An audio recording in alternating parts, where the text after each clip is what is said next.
Shalom y bienvenidos. Vamos a hacer un pequeño resumen de la parashá Vaikra, la primera parashá del libro con el mismo nombre, Levítico en español. Vaikra es y llamó y convocó Dios a Moshe y le empezó a dar las instrucciones referidas a las cosas de lo sagrado, a las que tenían que ver con el templo. Por lo tanto, se le llama también a este libro Torat Kohanim, el libro levítico para los sacerdotes. Se nos dice al comienzo de la parashá, las tres primeras saliot dedicadas al Corbán, a la ofrenda de Ola. Pero antes de seguir con lo que dice la parashá, vamos a ver un poquito la palabra Corbán. Corbán se traduce como sacrificio, se traduce como ofrenda. Y ofrenda podría estar más o menos correcto. Sacrificio seguramente que no. Por más que en alguno de las ofrendas se sacrificaba un animal, lo importante acá no es la palabra Corbán ofrenda, sino que Corbán viene de Karob, del Kareb, de estar más cerca. El Corbán era un método muy primitivo, muy antiguo que tenía la gente para, de cierta forma, sentirse cercanos primero a Dios al salir del paraíso, por ejemplo. Luego, cuando perdieron su conciencia espiritual, no la conexión con Dios, que eso no se pierde, pero sí la conciencia, era la forma de acercarse a Dios a través de mensajeros mágicos celestiales. Luego fue a los dioses, cuando ya perdieron la conciencia completamente, a los dioses que ellos creían dioses falsos, pero que ellos tenían como verdaderos. Ese Corbán era su forma de acercarse a Dios y a los dioses. Cuando el pueblo judío se fue librando de la idolatría, un proceso que duró mucho tiempo porque ya venía la contaminación del sistema de creencias, estaba afianzado. Si bien al principio todos los seres humanos éramos monoteístas, después se fue perdiendo y el pueblo judío tuvo que ir recuperando y de ahí ser luz para las naciones, para volver al monoteísmo, cosa muy difícil incluso hoy en día. Como les decía, era la manera de sentirse cercanos a Dios. Había otro sacrificio, por ejemplo, el incienso, que era el ketoret, que también viene de acercarse, de juntarse, de estar unidos. Por tanto, la idea judía del sacrificio no es algo que se sacrifica, algo que sufre, una sangre que corre para conseguir una magia inesperada o esperada, no es un elemento mágico, no es una comida que se le ofrece a Dios, ni algo para apaciguarlo mágicamente, sino que es un mecanismo muy primitivo, lo que la gente tenía en ese momento a mano, en su mente, como para poder acercarse a Dios. La manera correcta entonces sería llamarlo el acercador, digamos, al Corbán. Pero usamos sacrificio por deformaciones del lenguaje y si no, quizás lo más correcto es ofrenda, donde uno ofrece. Le está ofreciendo algo a Dios. En realidad tampoco se ofrece mucho a Dios en este caso, pero bueno, limitaciones del lenguaje. Tenemos la ofrenda, el Corbán, Olá. ¿Qué es el Olá? Se quemaba la ofrenda, era consumida completamente en el fuego del altar. Se detallan acerca de este sacrificio. ¿Ven? Ahí tienen. La palabra sale sola, sin querer, por esto que el sistema de creencias de uno, que estamos en este medio en español. Este Olá se ofrecía de un toro o el oveja macho, que no me acuerdo cómo se dice, disculparán ustedes, o el macho cabrío. También se podía dar una ofrenda de Olá, si uno no tenía el dinero, de un palomo o una palo.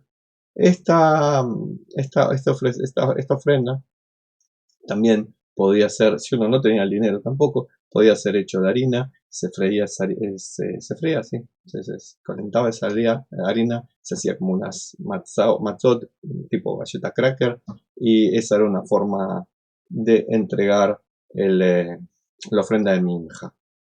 Como ven, cuando se está ofreciendo harina, no sé si la palabra es frita o cocinada o horneada, la palabra que sea, cuando la harina se convierte en esa galleta cracker, como ven, no hay un sacrificio de un animal, porque esta minja, la ofrenda de minja, era de harina. También aparece el corbán de Shelamim, de pacificación, de paz, que se traía de machos del ganado o de la oveja o de la cabra.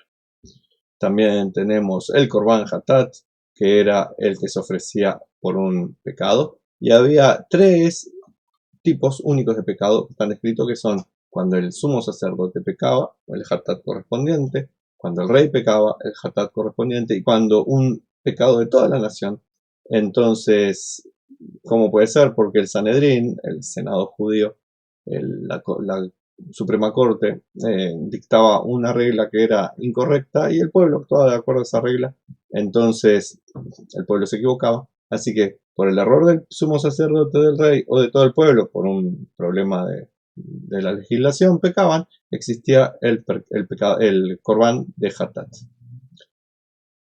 Debemos entender que este hatat se entregaba si el pecado fue sin intención. No era que el Sanedrín lo hizo a propósito, el pueblo pecó a propósito, o el rey o el sumo sacerdote. Pecaron sin ninguna intención de hacerlo, y bueno, existía esto, el hatat.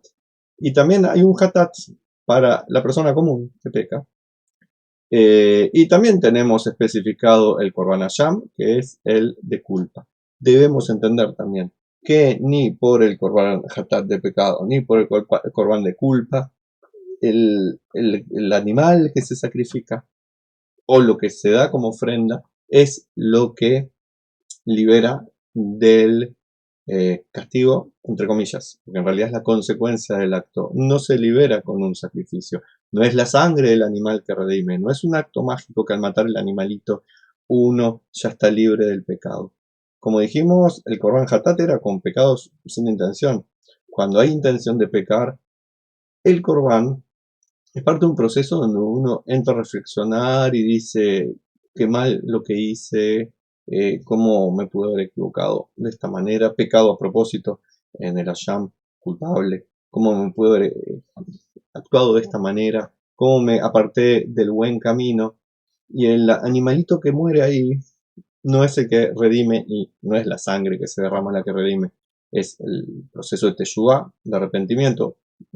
Es algo más que arrepentimiento, otra vez la limitación del idioma, ese proceso que uno hace de limpiarse de los errores, no con sangre, no por matar un animalito, no por un acto mágico, sino por un acto de conciencia, de despertar la conciencia, de darse cuenta de la ética necesaria que no fue implementada y de corregir la acción, no volver a hacerlo, arrepentirse por lo que se hizo, reparar lo que se hizo, si hay que pagar daño, se paga daño, si hay que ir a la cárcel, se va a la cárcel, que se establezca la justicia, pero que haya un perdón y una conciencia y una mente y una emoción que está limpia del pecado. Vuelvo a decir, es muy importante, no es a través del sacrificio, ni del horror que sufre el animalito, ni de la sangre derramada, ni si uno se esparce con sangre, como uno se libera de los pecados. Se libera haciendo el proceso de teshuvá. Eso es lo importante, la teshuvá. El animalito era como un ritual que los primitivos tenían y bueno, era lo que tenían a mano para darse cuenta que habían equivocado. Quizás el día de mañana haya un tercer Beit HaMikdash. Eso es lo que se espera en la tradición judía. Y el Mashiach diga, no precisamos más animalitos. Estamos en una cultura que ha evolucionado y ya la gente puede entender de otras maneras sin tener que matar un animalito. No precisamos ese proceso de matar el animalito para despertar la conciencia. Supongo que así será en la época del Mashiach.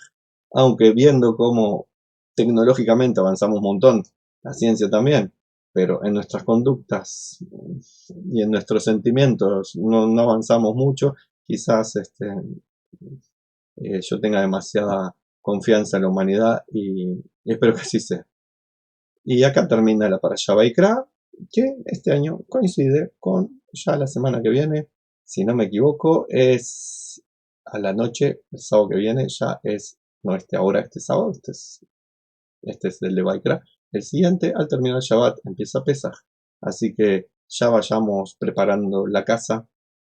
Si somos judíos, limpiemos la casa, el negocio, el auto, las ropas, todo de lo que pueda tener hametz, que no es harina y que no es pan, hametz es hametz.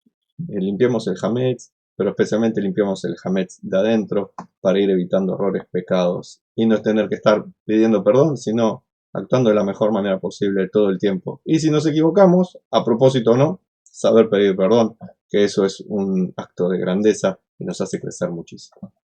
Por ahora les deseo lo mejor, que todos los que tienen COVID o están en cuarentena, que conozco varios, se mejoren, que no sepamos más de malas noticias, los que están enfermos de otras cosas o tienen otros problemas, que tengan pronto bienestar en todo, veámonos con salud pronto. Shalom y bendiciones.